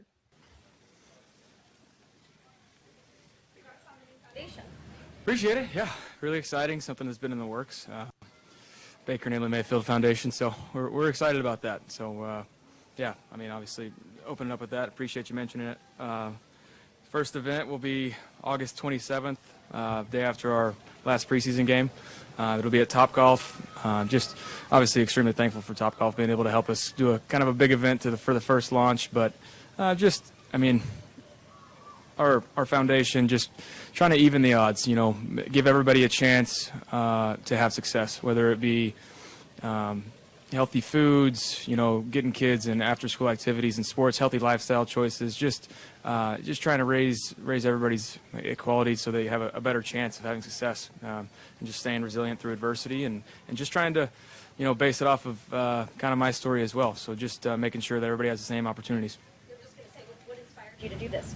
Yeah, I mean, I think it's important. I mean, God has blessed me so much to be at this platform, and this is something that we've been trying to get going, but finally found the right team and partnership to be able to do it and get it up and running. So we're really excited about it, but just to be able to give back. And I've always been passionate about whether it's youth or working with Special Olympics, and kind of been all over the place. So now to finally have something that we can hone in on and truly make an impact, and hopefully get ourselves settled in this community and really be able to do that. It's been like a week since we talked to you, a couple padded practices now. How do you feel like camp is coming along for you? Yeah, I think today was better than the previous two. Yeah, I think when you get the pads on for quarterbacks, it's still, bodies are flying around, but you still have to just go through your reads, take care of the ball. And you're taking chances and trying stuff out during camp. But it still comes back to taking care of the ball. So today was a better day for the offense overall and better for me as well. So, we're stringing it together. The installs are slowing down. It's becoming smaller and smaller based on, what we're really teaching. Have a lot in. So these call-it periods where we're really just playing football, move the ball periods are really coming together. You're trying to see guys, like we talked about last week, how they react in certain situations with actual football being played. We just need to cut down on the penalties and hone in on our assignments. Still a learning process because the pass just came on, and as you kind of just said, like the way players react to certain things. Yeah. Are you still learning just the players more or the offense itself? Yeah. You definitely have to hit the reset button with receivers and tight ends, guys that are running routes and pads. It's a lot different when you put the pads on and guys are getting contacted or how they're moving around with the extra weight on. So you do have to get used to it a little bit, but now we're just trying to get on the same page. The little details of how we want a certain route run against different coverages and fighting through contact, making sure where they still get their depth even though they're getting collisioned. And so and that's why it's great to have the referees out here to where we can actually talk through things, what's legal, what's not legal, and have it more game-like. Coach Canales had said that the quarterback competition has tightened. I know Kyle stacked some good practices together. Wolford threw multiple touchdowns in the indoor. Yeah. You're being such a competitive guy. What does that kind of do for you as a competitor? How do you see that? It's great for everybody, to be honest with you. It's when the quarterback room is having success, it shows what this offense can be capable of. We're distributors within this system, just getting the ball out. It's not like we're trying to hone in on one guy. Yeah, there'll be specific plays that we want to get a guy open, but for right now, it's take what the defense is giving you. And so the past few days, Kyle and John have had great practices of just doing that, going through the system, getting the ball out, and making the reads. So that's I think people are starting to see what we're going to be capable of, and obviously as we get used to the pads more and more, the run game will get going as well. So it's just slowly coming together. Having an open competition, obviously in Cleveland you're a number 1 overall pick. Into college, I think you knew who you were. Is that brought out like a competitive side of you you're not used to having in August, I guess? I had to win the job at Texas Tech as a walk-on. When I got to Oklahoma, I sat out a year and still had to compete for the job. And then in Cleveland, I got drafted. Tyrod Taylor was still a starting quarterback, so I've had to compete my whole life. This is nothing new to me. What does that do for you when you're in those competitive situations? We see your demeanor, the bravado, and even what you said the other day, you kind of channeled Dan Rand. I don't need someone to tell me what I can and can't do. What does competition do for you? It's to me, it's the best. I think when it's just a heightened awareness. You're not trying to do too much, but just heightened awareness on your own details. Calming the chaos, just making sure that I'm doing the little things right. Like I said last week, I know I'm here for a reason, but just do my job. Don't try and do too much. We have a great team around me, and just being able to distribute the ball. But the competition to me is just how well can I do the little things. You look at some of the greats in every single sport; they never get bored with the little details, and so just continuing to hone in on that. Little details in particular that you really want to hone in on? Yeah, I think, like I mentioned, the 2 practices previous to this one were not my best by any means, and so we look at it. Footwork was a little off, just being out of rhythm, and so just getting back to that. And I think it was a lot better for me today. Obviously, we'll go back in and watch the tape, but just being able to go back in and see, all right, my footwork was timing up with the reads, and that's why I was able to get the ball out and take care of it. How important is protecting the football on camp versus trying things like being in the lab and airing it out a little bit more? We have our 2-minute situational stuff and third down period. To me, that's when you really want to take care of the ball. It's when you want to treat it more game-like. Third down period, you always want to end up with the ball in your own hands. Obviously, you want to convert, but a punt's better than them getting it with a short field. So treating it like that, but then on certain looks, just one-on-one balls, 50-50 balls, just trying out certain guys, seeing how they're reacting to contested catches, things like that. So there's give and take, but then situational football, it's time to treat it like a real game. Can you speak The play of some of the younger wide receivers that are lobbying to make this team. I mean, Devin Tompkins made an unreal catch the other night. Raheem Jarrett feels like everywhere you look, he's making a play. I mean, off the top of my head, those two guys. I mean, Devin can jump out the gym. I mean, not the biggest guy by any means, but he can really jump. So he made a play like that in mandatory minicamp with me, just kind of a 50-50 ball where he goes up and his body control is unbelievable. And Raheem Jarrett, obviously a young guy that I think we got a huge steal out of him.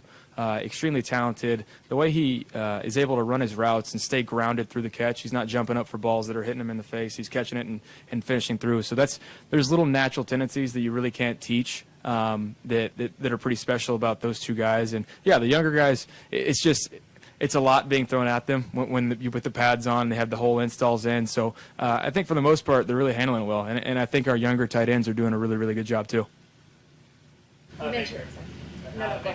Carlton Davis, when you talked to us a little earlier, talked about the heat outside, and then you had practice indoors on Tuesday. How have you been acclimated to the heat here, especially when you're in pads out there? Yeah, I mean, my job's pretty easy compared to everybody else's. I don't have to run nearly as much, but I still I learned from Chris Godwin. He comes out with a duffel bag with an extra pair of cleats, shorts, socks, everything. So I bring out the halftime switch now at practice. I'm getting used to it. But today was pretty nice with the breeze going. So as long as you have the wind, you're good. Well, and of course, the last 3 years, the centers have had quite the extensive routine with the baby powder and things like that. How are you with that situation? Is that good for you, what they're doing right now? Oh yeah, I mean I think they're pretty much scarred from that activity the last few years. That they're going to continue that, but it just helps us. I mean, even still, they'll have the towel in their pants, the baby powder, everything, and there's still droplets of sweat that are coming down on it. But it's it's one of those things. You got to play to your advantage, and if you're used to it, then you shouldn't have an issue with it. You mentioned contested catches. I mean, Mike Evans is a guy that's made a living off of doing that, playing above the rim. What's that connection been like for you now that you guys have had more reps and more practices together? His body language at the top of his routes, how friendly it is. It's unlike any other I've really played with ever. So I'm getting used to how friendly it is, and just being able to trust it and let it go earlier and earlier. It just speaks to how great he's been consistently over each year with whoever's throwing the ball to him, because he's going to do his job. He's going to do it at a very, very high level, and he's going to make plays for you. A lot of good stuff there from Baker Mayfield. By the way, he had a big connection with Mike Evans today, about a 30-yarder, and much better practice today from Baker, as you heard. It's interesting. I hear him talk about Devin Tompkins. I hear him talk about, Rachaad White. And it occurs to me, a lot of people don't think Keyshawn Vaughn is much of a player. I think when he's gotten the opportunity, he's done it. And maybe it's just the guy calling the plays or making the evaluations on who should play and who shouldn't play, which was Byron Leftwich, was the clown. To me, Devin Tompkins is a player, and he should. In a team that lacked a lot of speed last year, that guy should have been a much bigger part of what they were doing. Certainly better than Jalen Darden, for God's sakes. I mean, everybody could see that. And I think Rachaad White, was easily the best running back last year and should have supplanted Fournette far before he did. And we've talked about Luke Gedeke, how long we went with that. So I think, to me, it's not going to be a surprise when Keyshawn Vaughn steps up, Rachaad White, Devin Tompkins, these guys that have kind of been hidden on the depth chart, start making plays for this team. It almost appears to me, the way everybody talks about Devin, that he might be the fourth guy in the pecking order here. And I think he is. Dare I say, pushing the third guy who he was out there today, and I heard he was making some plays as well. So we'll see. Need some health there from Gage, but they even showed the clip. Did you see the clip the Bucs put out from the night practice? It was that big thing that everybody was talking about. And let's get it out of the way. This is an awful quarterback decision. Throw into three guys. Yeah, it reminded me of somebody else. If I think you know exactly what I mean by that one. JW. But Devin Tompkins making his the effort on that play, like that's a guy you could tell who really wants to stand out and make plays and all that, and he got the crowd going, got the team going. So Devin Tompkins, the way they talk about him, it would not surprise me at all that he is the fourth guy in the pecking order, maybe pushing the third. Yeah, he's got incredible speed and just plays. He's just so small that you overlook him and you don't think he can do it, but every time he steps on the field, he does it. So that should be the judge if you're a coach, not what his stature is. All right, quick break. When we come back, Drew Weatherford, Board of Trustees, Florida State University, was at the meeting last night with the money quote. It's not a matter of if, it's when and how the FSU will leave the ACC. We will talk to him and find out what this is all about. Where are they headed? Is it SEC? Is it Big Ten? So stay with us. 3 minutes away. We're brought to you by the great folks at Extravaganza Productions. If you have a meeting or a charity event or a birthday party or anything coming up, they will give you a free creative session. Find out what they can do for you. Just go there to look at all the props they have in their warehouse. It's amazing, and a tremendous group over there. They do big events, small events, super professional. They'll make your event absolutely tremendous. That's Extravaganza Productions. Call Paul Thomason and Dolly, my friends over there. Go to the website, extravaganzaproductions.com. Back in 3 with Drew Weatherford. Stay with us.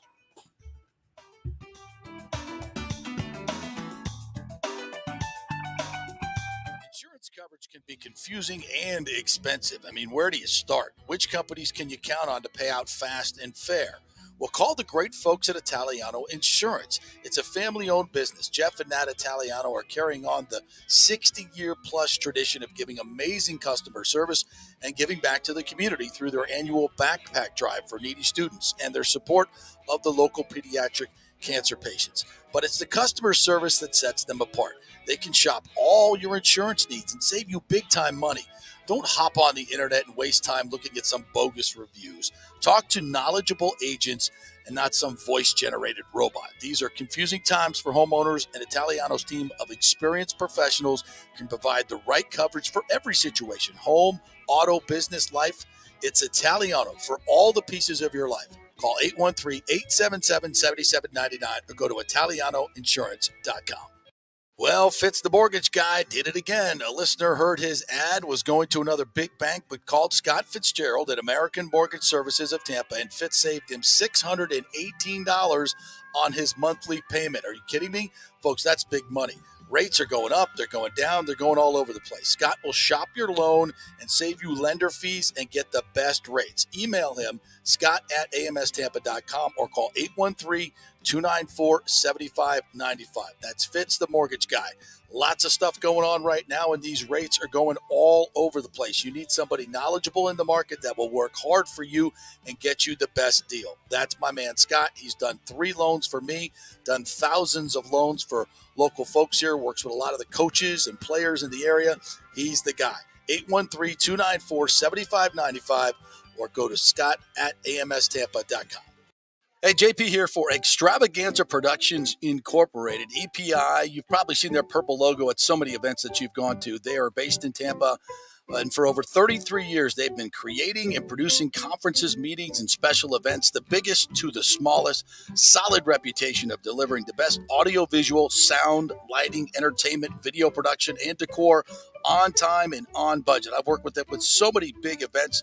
The Warrior Games, which was an Olympic-style event all over Tampa Bay, from McDill to the Convention Center to USF. They did it flawlessly, made it look big and fantastic. I've worked with them on small events as well, large and small meetings and conferences, sporting events, fundraisers. If you got a fundraiser, you don't know the logistical way to pull it off, they'll take care of everything. Entertainment events, branding events, grand openings, so much more. The folks at Extravaganza Productions are the most professional and the best. I've worked with them many times. They are fantastic. You can contact them through extravaganzaproductions.com or call 813-621-4700. Extravaganza Productions, they are awesome. Ladies and gentlemen, let's rock. This is FanStream Sports with JP. All right, welcome back to the JP Peterson Show, brought to you by the great folks at the Jeeves Law Group, JEEVES lawgroup.com, Bay Area Modern Medical Center, the Golden Diamond Source, and American Mortgage Services. All right, without further ado, let's bring in our good friend, Drew Weatherford, former FSU quarterback, now on the Board of Trustees of Florida State University. There's that handsome face, best-looking man in Tampa Bay, one of the richest, too, man. You just have the greatest life Not a ever. chance. Yeah. I'm just trying to keep up with you. How do I get that suntan? What are you, in a tanning bed? What's going on? Dig ditches for a second job like I do. No, you don't want to do that. You don't want to do that. It's golf, baby. You know, I go out there and shoot my 95, spend 5 hours out there. You get a little bit of tan going. How you doing, partner? I'm doing great. Staying busy, trying to raised 4 kids, and oh my God, yeah, man, it's wild. My dad used to always say, work really starts when you get home, and I now fully understand what he meant by that. How many brothers and sisters do you have? So I'm one of 9. I'm one of 9. So yeah, there's seven boys, 2 girls in my family, and as you know, we all played a lot of sports growing up. All my brothers played D1 college football, and my sister played D1 college soccer. And so I accredited all of it to just beating the hell out of each other as kids. On top of all those kids, my mom was crazy enough to homeschool all of us. So it was wild childhood. Iron sharpens iron. Competition is good, even in the home. All right, no doubt. Well, you had the money quote of the night last night coming out of the trustees meeting. It's not a matter of if, but when and how FSU leaves the ACC. Yeah. What did you learn in that meeting that made you say that? Yeah, I mean, it wasn't necessarily what I learned in the meeting. As you probably heard, we've been looking into this issue for quite some time, for years now, frankly. And it's interesting. It's not the ACC. I actually feel for Commissioner Phillips. I mean, he's in a really tough situation. They're trying to do everything that they can to solve the problem. But the problem has gotten so large, right? I mean, we signed a 20-year contract in 2016. And obviously TV revenues and new deals have exploded. So we just find ourselves in a financial position where it's going to be really, really challenging to compete. I mean, it was challenging pre-NIL with the disparity in revenues. But now that you can literally acquire talent, it's very unlikely, and I'm just being honest, it's very unlikely that Florida State will be able to compete in the college football playoff level and compete for championships unless something changes in the ACC and somehow they generate more revenue and we're able to participate in that, or we find a new home. Well, and that's kind of the rub here, right? Commissioner Phillips did say that they're looking into different ways, but a $30-40 million gap and widening is hard to make up with, Instagram cash, right? I mean, it's all about TV money, and these grant and rights are locked up, or are they? I've been told by some folks here in Tampa Bay that have been looking at this grant and rights that there may be some exit strategies, one of which revolves around a lot of information that was given to the member schools when this was signed that was ridiculously false or totally overestimated. Do you think, have you been told that there are some legal remedies to getting out of this grant of rights? Yeah, I'll just say I'm not a lawyer, right? And I'm smart enough, not too smart, but I'm smart enough not to talk about legal things that I don't fully understand and appreciate. Gotcha. All I know is that we've been looking into the issue and have spent a lot of time understanding, those documents and what that would require. Right. Understood. Can you tell us anything about what the destination might be? I know fans will say that, the SEC would be a great fit. I kind of feel like the Big Ten would be a better fit for a national brand, because I think that's where the Big Ten is heading, adding these West Coast teams. And if they added Clemson and Florida State, they would have the Southeast represented as well. And obviously they own a lot of the Northeast and the Midwest. I'm open to that. Can you tell us anything about what might be on the table? I think there are, although nothing is official by any means, I think that there are a lot of options out there. And not even necessarily, I won't get into the third option, not even the two obvious options, right? I mean, there's obviously the Big Ten and the SEC. But I think there are some other options that could potentially put us in a better situation financially than we currently are. The challenge we're facing here, guys, when you really think about it and the way it all plays out is, the school down the road from Tallahassee, which will remain unnamed, they literally will be I'm serious, they will be at almost a $500 million advantage. If we stay in the ACC for 13 years, Their contract, by the way, comes up before our contract. They're just starting their contract. Their contract comes up in 2034. So they'll be signing a new contract that's even greater revenue for those schools. And so I think it's a conservative estimate if they don't do something in the interim, right? If there isn't more conference realignment and they renegotiate with their existing TV partner, we could find ourselves very conservatively $500 million behind. And the question that we have to ask ourselves as Seminole fans, and I think everyone in the ACC should be asking this question, right? Virginia, North Carolina, Clemson, everybody should be, do you really want to compete or not? Right? We can all hang out in the ACC and compete against each other and, celebrate winning an ACC championship. But I'm of the opinion, and actually I think history supports this. You know how many college playoff wins we have? 6. All of them by Clemson. Yeah. We only have 11 appearances in the ACC, and that's Clemson and Florida State. Right? So this isn't an existential crisis like in the future one day. We're already living it, guys. Yeah. Yeah. And when Clemson won their national championship, like there's a direct correlation. I could show you the data. I've studied this a lot between how much you win and how much you spend in athletics. Of course. Right? Yeah. Alabama is the number one spender in athletics. Guess where Clemson has been for a long time? Whether they can sustain it, number 4. Right? Yeah. They have spent a ton of money, and they're not even able to keep up anymore, right? Because they're running out of horsepower because the Big Ten and ACC and SEC schools, every year there is close to $40 million a year. They don't have to raise, where our guys are having, and our boosters do an incredible job. Yeah. Like one of the best booster organizations, and so does Clemson's. But you just can't show up with $40 additional million every year because those boosters are raising money too in the Big Ten. That's right. That's right. Right. Yeah. So it's a big problem that I think we're facing, and it doesn't just affect football. It doesn't just affect basketball. All the non-revenue sports will be affected.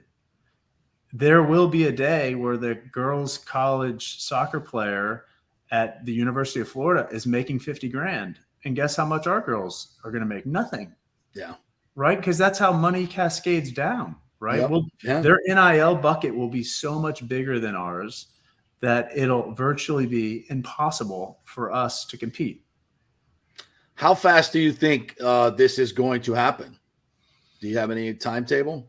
Well, everyone knows about this date, this August 15th date, where we have to let them know if we're leaving or not. But that's not the only exit strategy. It is if you're leaving solo. Yeah. And I'll just leave it at that, right? You have to let them know, and you'd play out this year, and then the following year you'd basically be a free agent.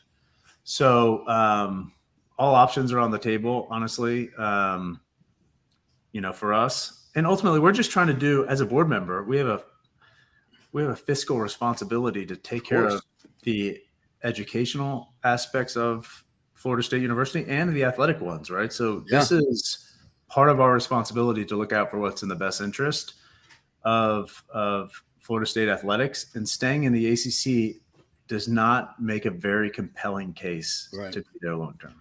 Well, I, for one, appreciate what you are doing and how aggressive you guys are being at it, because I do believe it's an existential crisis that we've done a great job actually hanging on as long as we have. And before I let you go, I have to tap into that football player that you were leading FSU to the Orange Bowl your freshman year, playing against Penn State. I remember it well.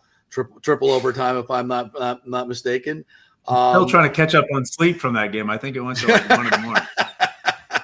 Yeah, those breaks for those bowl games are unbelievable. But I mean, just a thought on Mike Norvell has put this train back on the track so quickly. I thought it would take 2 or 3 more years, but to have FSU in contention for the ACC and even people talking about a national championship, and I couldn't be more proud of the man Jordan Travis has become and the leader that he's become. Your thoughts on what Mike Norvell has done in this team? Well, first of all, in any organization, that leadership starts at the top. Yep. So I think we have a terrific president. and President McCullough. We have a terrific AD and Michael Alford. And Coach Norvell is an incredible human being. He's in it for the right reasons. We've had coaches in the past that I don't think were in it for the right reasons. And Mike is. Mike loves the kids like Coach Bowden did. Mm-hmm. He really cares about them on and off the field.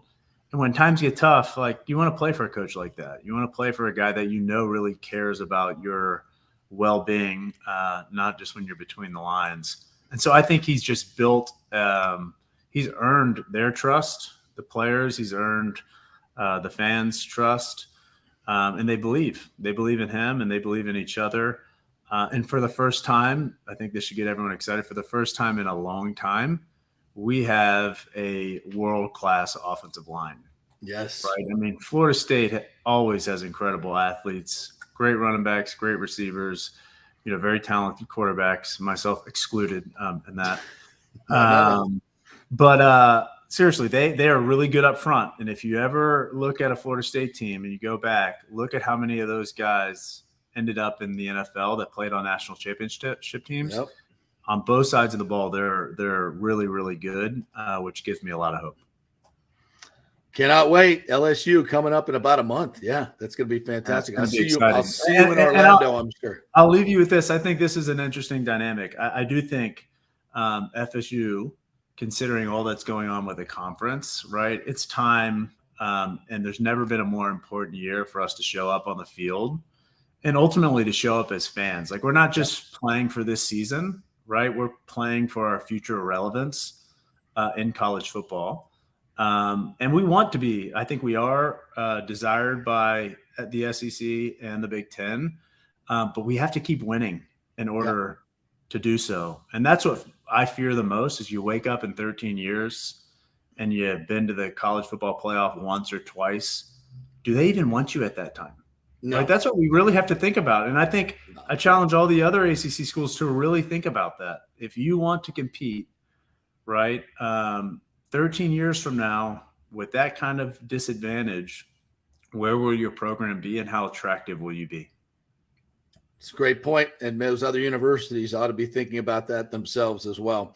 Hey, Drew, always great to catch up with you, my man. Thank you so much for taking the time. And let's stay in touch. And I'll probably see you in Orlando for the game. Awesome, man. Look forward to it. Thanks, JP. Thanks, Nick. Go Noles. Congrats. Go Noles. Yep. All right. Drew Weatherford right there. Board of Trustees member. How about that? That is strong words from a strong man right there. I mean, they're leaving. They're leaving. Yeah, and it's fairly obvious why. I mean, he puts the revenue breakdown right there: 400 to 500 million extra in funds. You can't the other top schools. And you know what? Part of it makes me sad a little bit that is what college athletics has come to. Yeah. Part of it really makes me sad, and it makes me wonder. Could I, and I'll use the Florida State Bobby Bowden example because it's the easy one to use. Part of me wonders, could that have ever even happened if we were 40 years in advance? Could Bobby Bowden take a rinky-dink school and program at the time and turn it into a power like it truly became in the modern era that we're seeing right now? It seems almost impossible. No, because the playing field is no longer level. And that's right. the point that Drew's talking about. Yeah, my point there is it feels like it's so much more less about, all right, who's the head coach and what's the family dynamic of the team and all this stuff. It's like I don't know if players really care about those things anymore, or like the system is designed for nobody to care about those things anymore. Well, first of all, part of it is evolution, right? And college sports has gone from hey, let's get our football team together and meet yours in Ocala and, with our leather helmets, and we'll play a game and maybe a few people will show up. Hey, maybe we can, sell some popcorn and Cokes and get some travel money, and that's, it's not that anymore. It is big time. Right. It is huge business. Back when Bobby was doing it though, you could, if you were a good coach, you could attract players. And it was somewhat, the NCAA had rules. Certainly still Alabama had a better stadium. Mm-hmm. They had a better training room, but it was, wasn't that much big. Now you've got, this arms race has been going on for a long time, as Drew talked about. Clemson has been the number 4 spender. You go look at the facility that they built for recruiting. Like, you go to Clemson and you look at their all football facilities. I mean, it's a freaking Taj Mahal. I mean, they've got bowling alleys. They're all better than NFL facilities. Laser tag. I mean, they got everything for these kids. Huge, workout spaces, obviously, but beautiful rooms that they live in now. I mean, it's we got lazy rivers. We got lazy rivers, for God's sake, right? And now everybody's trying to get that's what it was. You know what it is now? It's cold hard cash. It's now you're paying players through NIL, and what he talks about is this gap of $30-40 million that goes to your teams. That's not talking about just for facilities. It's not okay. Now we can build an indoor facility. No, this money is going to go into the bucket of NIL money because now universities can work hand in hand with their NIL collective, and they can give the money straight there from their booster club, from their university, whatever, and that can go in their bucket. So, like I've said before, this is like the Gators would have a $90 million payroll, and FSU would have $150 million payroll. That's not fair.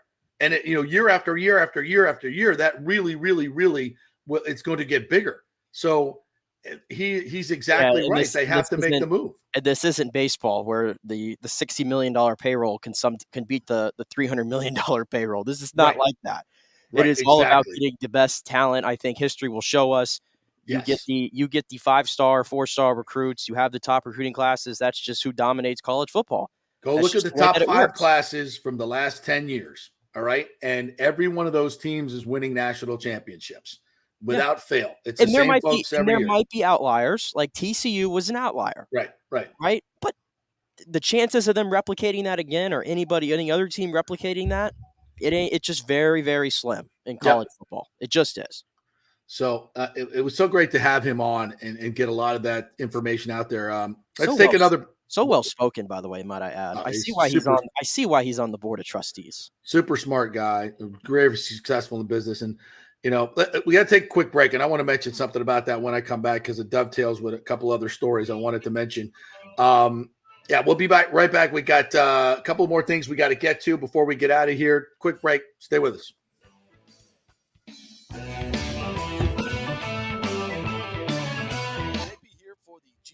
Law Group. Have you been injured in an accident, in an auto accident, truck accident, motorcycle accident, at work, or at a place of business? Well, call the Jeeves Law Group and get the personal attention that you deserve. I made the mistake many, many years ago with going with one of the bigger law firms, the national law firms. And let me tell you, getting a call back from those folks was next to impossible. Weeks and weeks would go by, never get a call back. That doesn't happen with the Jeeves Law Group. Personal attention is what they're all about. When you call the Jeeves Law Group, you will be part of the family. They will represent you in a vigorous and aggressive way against the insurance companies. These larger companies will promise bigger settlements, but it's the Jeeves Law Group that will get you the best results. If you're tired of dealing with these bigger law firms, check out the Jeeves Law Group. Go to jeeveslawgroup.com, tell them JP sent you, get a free consultation. It's the Jeeves Law Group. Scott Jeeves has been representing clients in the Tampa Bay area for over 25 years. Give them a call. It's a free call, 727-894-2929, 727-894-2929, or go to jeeveslawgroup.com.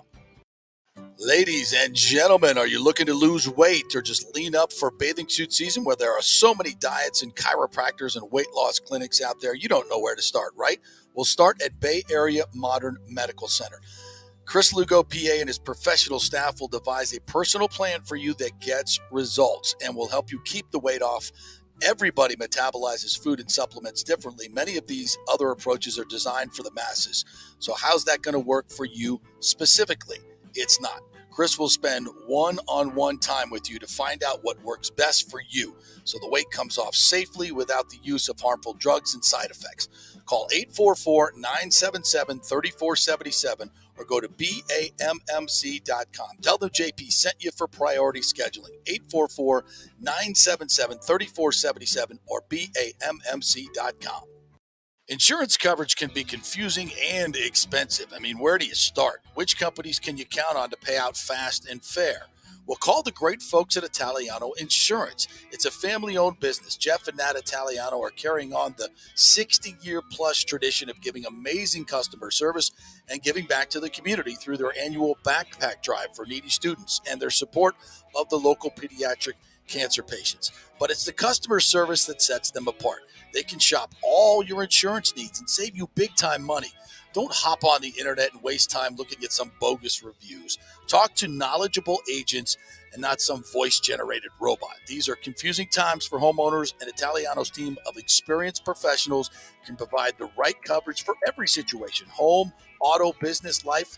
It's Italiano for all the pieces of your life. Call 813-877-7799 or go to ItalianoInsurance.com. Pure sports. JP is back on. Welcome back. FanStream Sports. All right, welcome back to the JP Peterson Show, brought to you by the great folks at the Golden Diamond Source. Hey, if you've got some silver coins around, or silver flatware, or silver and gold bullion, gold jewelry of any kind, get it on down to the Golden Diamond Source. They will give you the highest price. They are currently buying all types of metals. So check them out, give them a call, tell them what you got, and bring it down. They will give you the best price.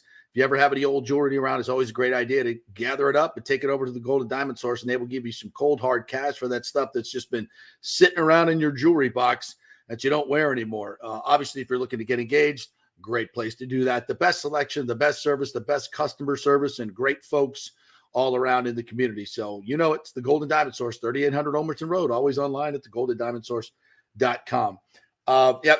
Just, knowing Drew as long as I have, going back to his days at Florida State when he played there, what an unbelievable family. And it's just such a great example of something I think that has been lost in our culture today. Great family unit and parents that just demand excellence from their kids, and sometimes it's tough for kids, especially these days. A lot of them just want to sit around and hang out and be on their iPads and do whatever, instead of getting out there and doing something and be good at something, right? To have a passion, go out there, and excellence is something that we hardly even celebrate anymore, right? Everything's got to be a participation trophy. We don't want anybody to feel bad if they're not as good as somebody else. I get all that, but why not celebrate achievement? And that family, man, you had to keep up. You had to be excellent at everything you did, or you were left behind. And I just wanted to mention that. Great family, great role models, great people, and Drew is such a tremendous example of that. And I love what he's doing. And unfortunately, as you brought up, that Orange Bowl game is my first memory of watching FSU football as a kid. Unfortunately, it really is. It really is. 2004 was that? 2004? It was 2005. 2005, yeah. Yeah, I remember. I at the time I was playing football, if you can believe it, flag football. A much smaller Nick, out of his element clearly. But we got home and I came back and the game was in like the third quarter. Watched the whole thing. My mom let me stay up because it obviously, as you said, it went into overtime, and that was a heartbreaker. As a young Nick was heartbroken. They lost a triple overtime to Penn State and Joe Paterno. Hey, how about Messi last night? How about that first goal? Oh my God, he traps it on his chest, never hits the ground, just left boots it past the keeper. That was just a phenomenal piece of skill. Unbelievable. You know what's so crazy about this whole thing, and this is again why he is in the GOAT tier. This team is bottom of the MLS.